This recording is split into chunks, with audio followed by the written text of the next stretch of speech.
Hey mates, balik lagi di channel yang sudah ganti nama.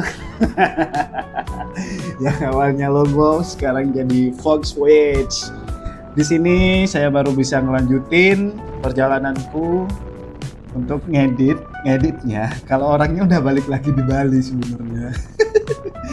Ya, karena kemarin sibuk bantuin seorang artis Rusia untuk bikin karya seninya dan sekarang benar-benar punya waktu gitu.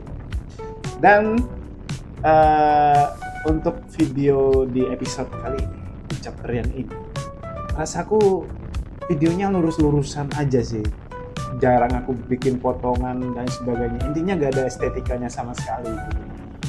Karena memang agak males dan juga yang pertama itu ini bukan apa ya? Ini pengalaman pertama aku bikin motovlog. Saya bukan YouTuber sebelumnya, meskipun dulu saya adalah seorang videografer. Dan karena memang action cam yang aku gunakan ini tidak memiliki fasilitas mikrofon eksternal, jadi saya harus ngedubbing kayak gitu. Dan karena memang videonya ini lebih dominan raw footage, sisi positifnya adalah saya benar-benar menyajikan pengalaman yang sangat nyata.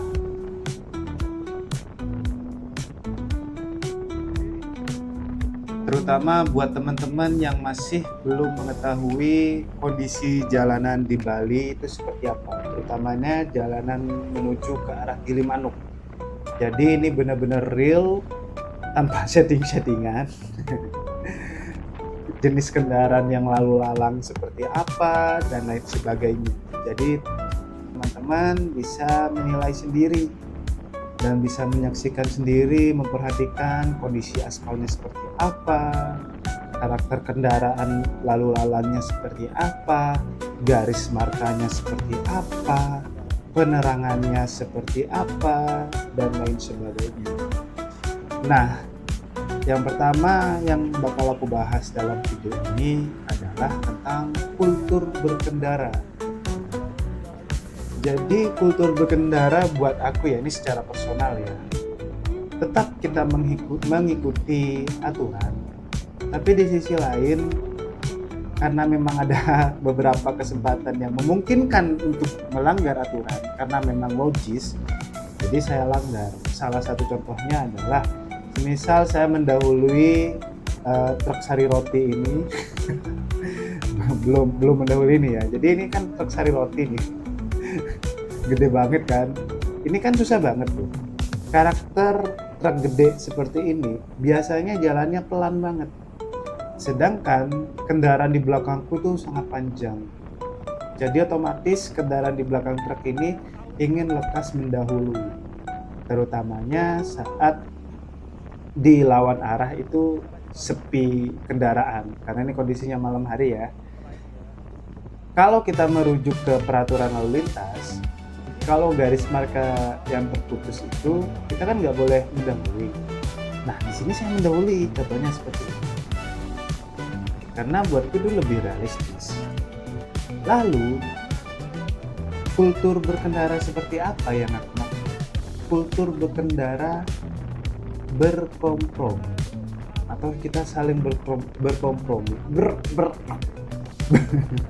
berkompromi dengan kendaraan yang lainnya. Seperti itu. Kita bukan sedang berlomba-lomba untuk lekas sampai di tujuan dan lain sebagainya, enggak. Tapi buat aku sih lebih baik kita tuh berkompromi dengan kendaraan yang lainnya. Karena kadangkala kita tuh merasa seseorang yang paling benar di saat kita benar gitu kan.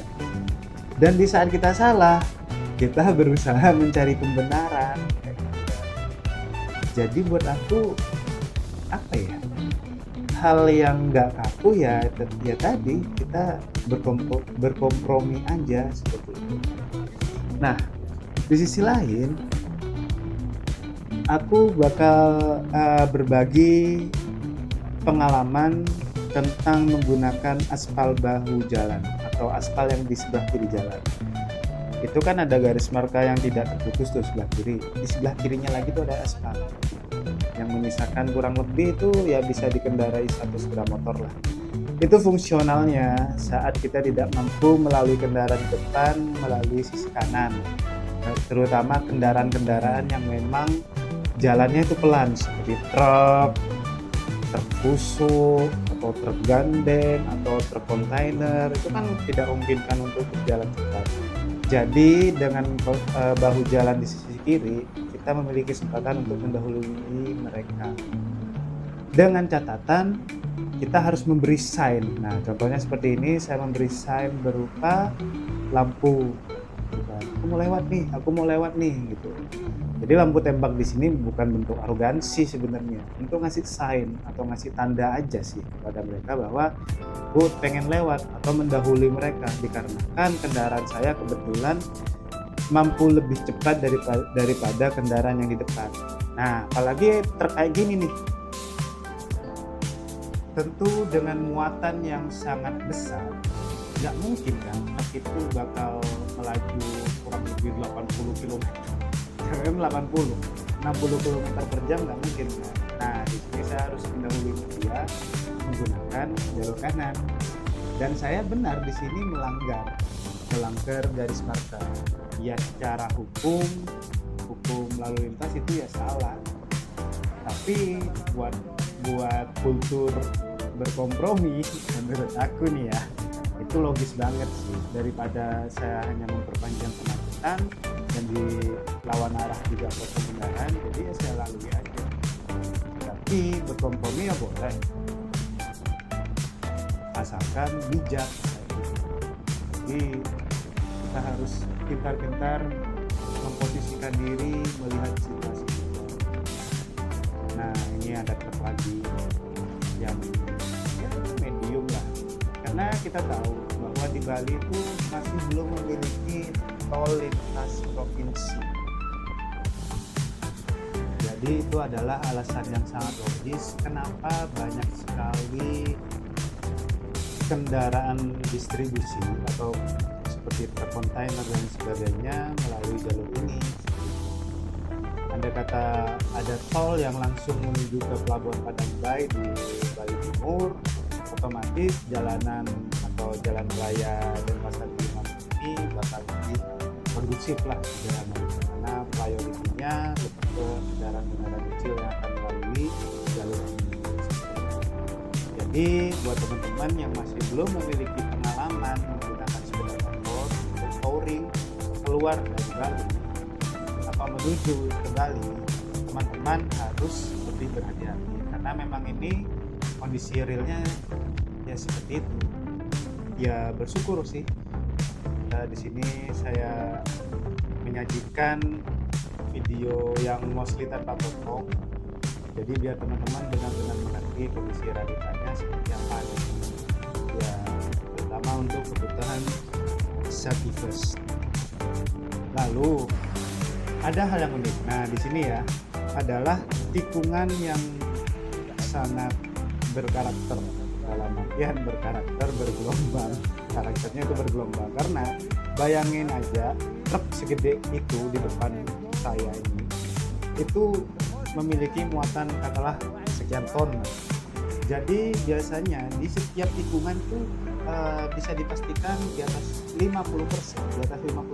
tikungannya itu bergelombang karena penyet. Jadi saat truk itu menikung atau kendaraan besar itu menikung, otomatis akan memberi beban yang sangat tinggi terhadap aspal tersebut. Walaupun memang aku bilang aspal jalanan di Bali ini 80% tuh mulus sekali, tapi tidak untuk di bagian tikungannya. Karena memang ya karena faktor tadi dilalui kendaraan besar dengan bobot yang aja udah berapa kontainer yang lewat setiap hari. Teman-teman yang di Bali beli di marketplace dikirim dari Jakarta, pastinya salah satunya akan melalui jalur darat seperti itu, mates. Nah, rasanya di bagian ini saya sudah sampai di daerah Selemadep, kalau nggak salah Selemadep. Dan di sini kondisi jalanannya itu cukup cukup gelap sekali. Itu kenapa dengan bantuan di lampu tembak itu sangat berarti buat saya gitu, karena meskipun aku bilang 80% aspal di Bali itu bagus dan mulus banget, tapi kadang ya yang sangat merugikan itu saat ada lubang gitu, dan itu sangat berbahaya sekali. Namun kalau kita ngobrolin perihal penggunaan lampu tembak, ya tidak dipungkiri pandangan di masyarakat pada umumnya menilai pengendara yang menggunakan lampu tembak itu terkesan arogan seperti itu. Nah, ya menurutku sih itu tergantung dari orangnya ya. Kita tidak bisa menilai secara general. Kalau aku personal menggunakan lampu tembak ini, mobilitas saya yang cukup sering berkendara jarak jauh dari Bali ke Pulau Madura. Dan selain itu, kadang kalau malam hari dan ada kesempatan, saya pergi ngojek di Bali. Dan next aku bakal berbagi video saya saat ngojek di Bali seperti itu. Dan di sisi lain, kalau kita sudah terkena lubang di jalan, itu bukan 100-200 ribu untuk penanganannya. Paling tidak satu velg ban kita bakal bengkok. Yang kedua, konis atau spare part di bagian leher itu bakal rusak, jadi kita bakal ganti spare part tersebut. Yang ketiga, kemungkinan besar dan jangan sampai kita bakal jatuh. Kalau udah jatuh gimana? Jadi sebenarnya memang penggunaan lampu tembak itu selain sebagai sign, fungsi utamanya ya sebagai untuk memperjelas visibilitas kita saat berkendara, terutamanya di malam hari. Namun, selain menggunakan lampu tembak, kita juga bisa lebih berhati-hati kalau memang tujuannya untuk menghindari lubang. Kalau aku pribadi sih lebih menjaga jarak kalau bisa, karena kalau kita terlalu dekat dengan kendaraan di depan, bisa jadi visibilitasnya kita tuh hanya 5-10 meter.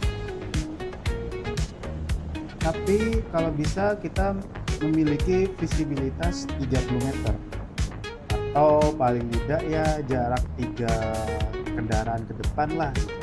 Karena kalau terlalu mepet, kemungkinan besar kita tidak bisa mengantisipasi seandainya memang ada lubang, terutama kalau di depannya kita itu kendaraan roda 4 atau di atas ini.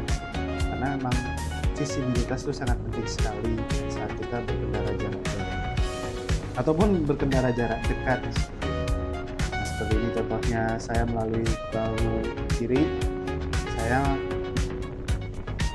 memastikan bahu kiri tersebut aman untuk saya lalui. Kalau menggunakan lampu utama saja itu kurang cukup untuk visibilitas yang sangat jauh ke depan. Itu alasan utama saya menggunakan lampu tembak. Selain memang memberi sign kepada kendaraan-kendaraan besar, karena kita tahu kalau kendaraan besar itu memiliki blind spot. Nah, di situ high beam lampu itu sangat diperlukan untuk memberikan kode di saat berkendara di malam hari. Nah, akhirnya saya sampai di spot rest area yang biasa digunakan tapi saya enggan menggunakan spot ini untuk beristirahat dikarenakan spot tersebut berada di tempat yang menurutku sangat tricky sekali ya, karena itu ada di setelah ini. Saya takutnya nanti ada kendaraan yang remblong dan nauzubillah zalik gitu. Tahu sendiri kan maksud gua. Jadi dalam perjalanan ini saya prefer untuk mencari rest area atau tempat beristirahat di daerah yang lebih aman. Biasanya saya lebih suka yang di daerah kota sih, ya cari minimarket dan sebagainya lah. Dan setelah perjalanan ini saya akan beristirahat di Alfamart dan aku akan melanjutkan video ini di episode selanjutnya saat saya istirahat di Alfamart dan melanjutkan perjalanan kembali menuju Gilimanuk. Oke, see you next video.